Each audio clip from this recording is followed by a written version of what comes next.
Hey,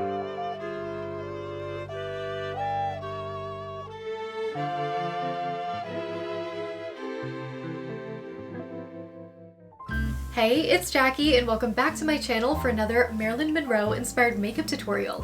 Last year I had so much fun recreating this iconic orange dress moment, and while I did use vintage tips and tricks from Allan Whitey Snyder, who was Marilyn's makeup artist, I used all modern products. So this time around I went shopping. We have products from the 50s that you can still buy today, so it'll be a little more authentic, but I do share my own tips on how to really translate this look on yourself, so I hope you enjoy it. And what inspired today's video is I was reached out to by a diamond company. These are not real, but let me show you my quick diamonds haul because ethical diamonds are a girl's best friend. So thank you Idyl for sponsoring a portion of today's video. These are the beautiful diamond pieces that I picked out. They're subtle, so glamorous, and you can wear them every day. Let's do a diamond unboxing. And while I'm super old Hollywood right now, I did want to try out the hairstyle with my own brunette hair just to feel like me while I have these glamorous pieces on and do an inspired headshot. So first up we have these medium-sized diamond studs, and what's so cool about Idyl is you can get add-ons and there are so many different styles, but I picked out these Ono hoops. These are lab-grown with the top 1% of lab-grown diamonds. Ethical diamonds would be a beautiful gift for Mother's Day or an anniversary present.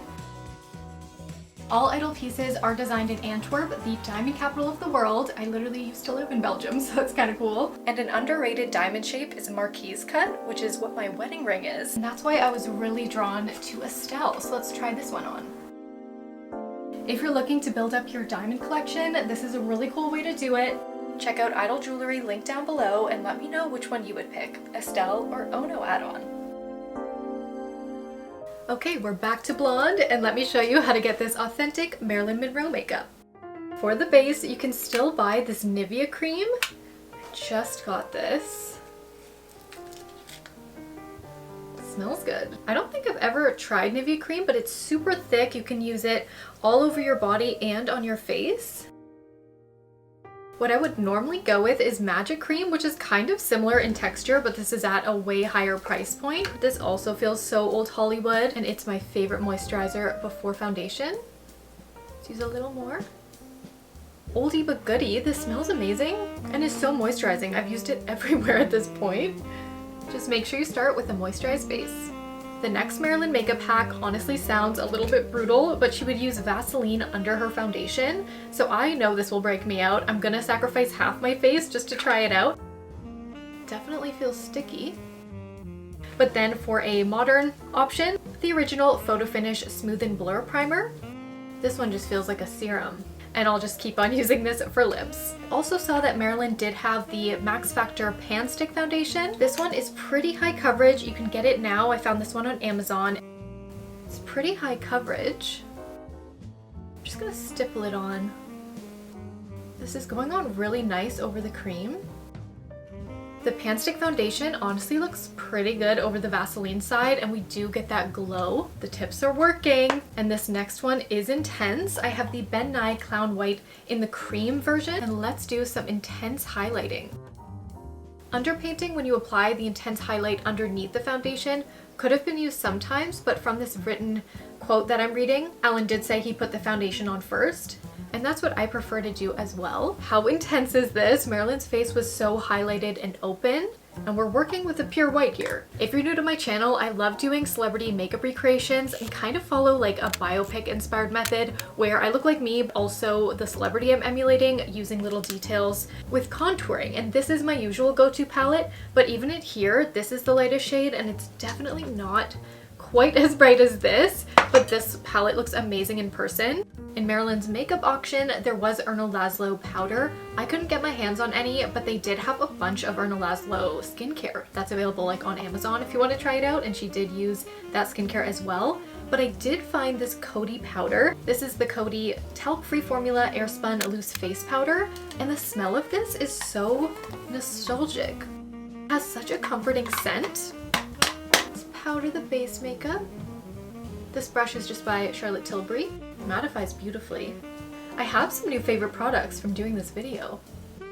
Marilyn skipped bronzer and went straight for blush. These are two modern products that I found worked really well recreating this cheek. And how I do makeup transformations is I match a final image, not what it would look like behind the scenes because of how much film changed color back then. But this is by Fui and it's one of the best cream blushes I've tried. It reminds me of a vintage rouge pot. And then in place of a contour, I'm using this blush by Benefit. This is a retro brand, but this is a newer product and it's the Rosa Mocha blush called Java. It's matte and the placement is through the cheek, up to the temples, and then over the forehead. So we're gonna get somewhat of a contoured effect, but we're doing it with blush. For brows, they often used eyeliner pencils from Maybelline or Revlon at the time, but I'm just going with this Laura Geller Bravo Brow. It's a slightly lighter shade than my natural brows, which are quite a bit darker and thicker than Marilyn's, so we're gonna work with what we've got. The main thing we want to get down to make it feel very Marilyn though is the shape. So hers are further apart and they have a beautiful arch and then they trail downwards. Then to soften the brows slightly so they go with this wig, I'm taking kind of a blonde shade and bringing it through the brow. Love me a good nose contour. This is such a fun trick. Go for a subtle circle around your tip, creates kind of an upturned look, and connect the eye socket to the nose. I went with another modern product for this one. This is Smashbox yet again. I love this palette. In some shots you can really see this detail. Base steps are finally done. Let's go ahead and move on to the iconic bedroom eyes. Marilyn owned a lot of Elizabeth Arden, but the actual shadows used aren't readily available. But I am going to start with a white base.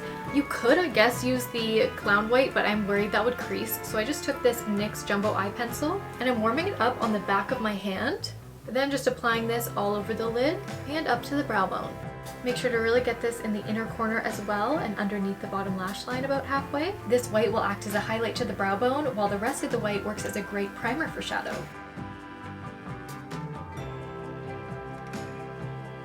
Now I'm amping up that shadow with the shade Locket. This is a metallic shadow from MAC. Super bright. Totally optional, but I forgot that I used this glitter bomb from Fenty in the last tutorial, which just reminds me of diamonds as well. And this gives more of a wet appearance to the shimmer. So I'm adding that to my brow bone just to pick up the light and then layering it on top. So pretty. Now let's focus on creating that iconic shape, and I'm keeping it easy. First on a rounded brush, I'm taking the contour, again connecting the nose to the eye socket and creating an exaggerated shape. Tapering this down. Allan Whitey Snyder brought this shadow all the way out to her hairline, but it still didn't look too harsh. To warm it up slightly, I'm taking the bronze shade. This is an added step, but I'm taking the contour on a small brush, adding this precisely through the crease one more time to create more of that deep set effect. In the 50s, it still was pretty soft. It's glamorous, but it's not that intense. So I think you could totally go with a black, but we're trying to be authentic here. So I tight lined with the lighter brown. And then I have a slightly darker brown that is called Dimensional Dark Brown from Makeup Forever. Etching this along the upper lash line and creating a wing that is extending more outward than upward. And Allan Whitey Snyder said he created a peak in the eyeliner around where the pupil is. So you want to bring this a little bit higher and then taper down. That way when we add the lashes and do the iconic pose, you'll get more of that sleepy effect. Now with the white liner from the Wet n Wild kit, create a V. I'm blending this out a bit. With a little bit more brown liner, creating a little line. You want that white space between the double liner. And the bottom liner kind of looks like a shadow when we have false lashes on. White eyeliner was also used on the lash line to really open up the eyes, but since my eyes are so much larger, I'm skipping that step just so I don't look like googly-eyed Marilyn. I said that in my previous tutorial, but I always look like a googly-eyed version of like whoever I'm recreating. So I'm skipping that, but if you have eyes more similar to her or you just love having huge eyes, go with white in the waterline. I saw some Elizabeth Arden lashes were trimmed from her makeup kit. I found this pair from Kiss. They're a little large, but my eyes are larger anyway. But something I looked for was that the lash pattern went straight down and out instead of the wispy clusters that you see a lot in modern lashes. Let's trim these so that they can be applied from around the pupil, taper downwards. And let's push those lashes downwards. This hack is quite retro and I honestly can't see it in any Marilyn photos, but apparently it was used on her. Adding a little dot of a red liner right in the inner corner. And this is supposed to brighten up the eye. Another trick, which probably isn't great for your eyes all the time, but using eye drops. That'll brighten up your eyes as well. And I'm so excited to move on to this lip combo. Lips are such an iconic Marilyn feature. For the shape, I'm creating a rounded upper lip and overlining, extending the width a bit. And in Marilyn style, we have a lot of products to get this lip look down, and I will be using a lip brush. Ooh. Elizabeth Arden was such a popular brand that you can still buy today. This wouldn't have been the shade used behind the scenes because of how the vintage cameras picked everything up. They had to go with an orange so that it would look red. But this modern shade that you can get now from Elizabeth Arden is called Remarkable Red, and I think it'll be a great match.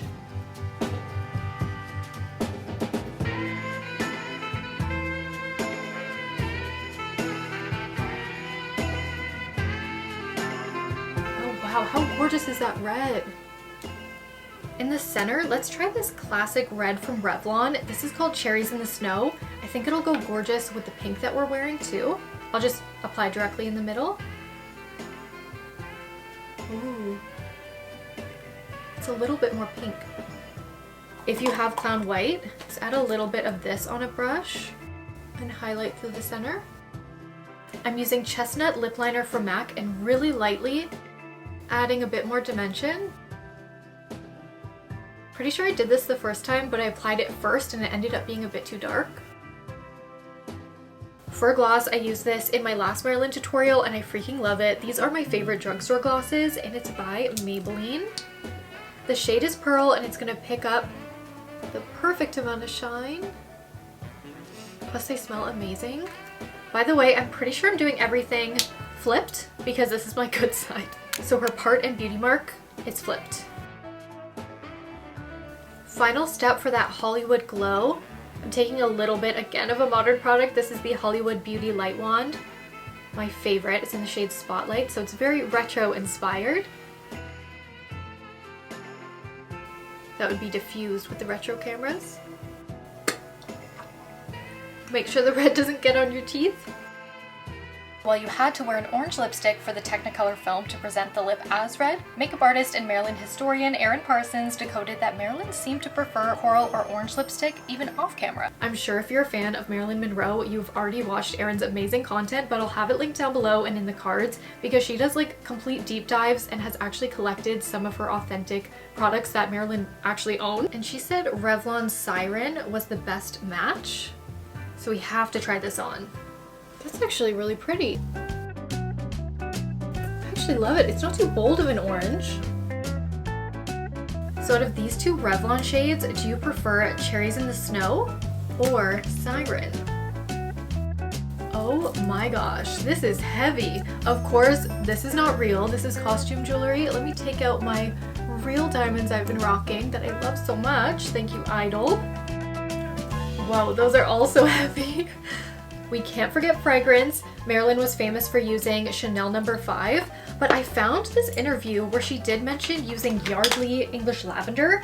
So they do have that at the drugstore. It's like $20, so something a little bit more affordable. And of course the formula would have changed, but I still wanted to try it because I love the brand Yardley, especially their 60s ads. I have recreated one of my favorites of Jean Shrimpton, but I wanted to try this. Ooh, it smells very fresh. And a quote that I thought was fake, but it isn't. I found the article. Marilyn used to add a little bit of perfume in her brows, like I'm assuming with the spoolie, back of the knees, and the ankles to really make the scent her own. But yeah, I'm not gonna try that one on the brows because my eyes will like definitely water, but I will be applying to the back of the knees. It smells so good. Definitely try this if you're looking for like a retro brand. If you want to keep on watching, check out my favorite 60s tutorial featuring some vintage products that I actually thrifted from the 60s. I had so much fun putting together this video, so I really hope you enjoyed it. And thank you again to Idyl for my more subtle actual diamonds that I will be rocking a lot. I'm sure you'll see them on Instagram. Again, they are linked down below, and I will see you in my next one.